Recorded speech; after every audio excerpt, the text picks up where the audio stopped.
જામનગરથી એક સમાચાર સામે આવ્યા છે અને વીજ વિભાગ એક્શન મોડમાં જોવા મળ્યું છે ત્યારે બાકી જેમના બિલો હોય એ લોકો ઉપર અત્યારે કાર્યવાહી ચાલી રહી છે અને આખરે આ શું કાર્યવાહી ચાલી રહી છે અને શું થશે એ જોઈએ। નમસ્કાર, હું છું અંજલિ રાવલ અને તમે જોઈ રહ્યા છો ન્યૂ ભારત ન્યૂઝ। જામનગર વર્તુળમાં પીજીવીસીએલ દ્વારા આજે મેગા ડ્રાઈવ હાથ ધરવામાં આવી છે। લાંબા સમયથી વીજ બિલ નહીં ભરનારાઓ સામે કડક કાર્યવાહી શરૂ કરવામાં આવી છે। જામનગર શહેર અને ગ્રામ્ય વિસ્તારમાં કુલ 6445 જેટલા કનેક્શન બાકી હોવાનું સામે આવ્યું છે।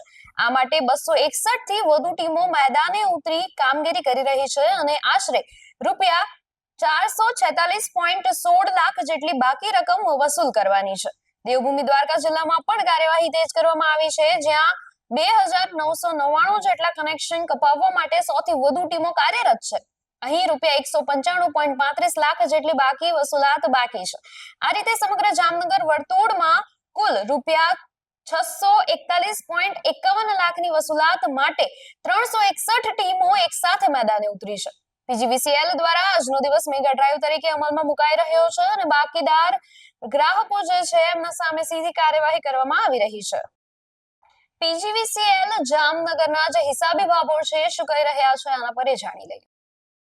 નિગમિત કચેરીની સૂચના અનુસાર 17/3/2026ની મેગા ડિસ્કનેક્શન ડ્રાઈવ દ્વારકાની અંદર 2999 કનેક્શન 1,95,00,000 અને 100 ટીમ મોકલવામાં આવેલી છે।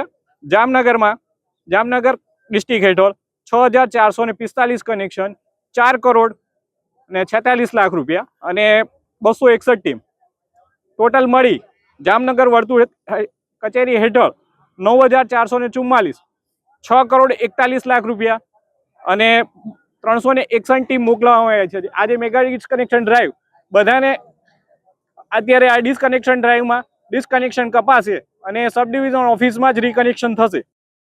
આવા જ સમાચાર જોવા માટે અત્યારે જ ન્યૂ ભારત ન્યૂઝને લાઈક, શેર અને સબસ્ક્રાઇબ કરો। નમસ્કાર।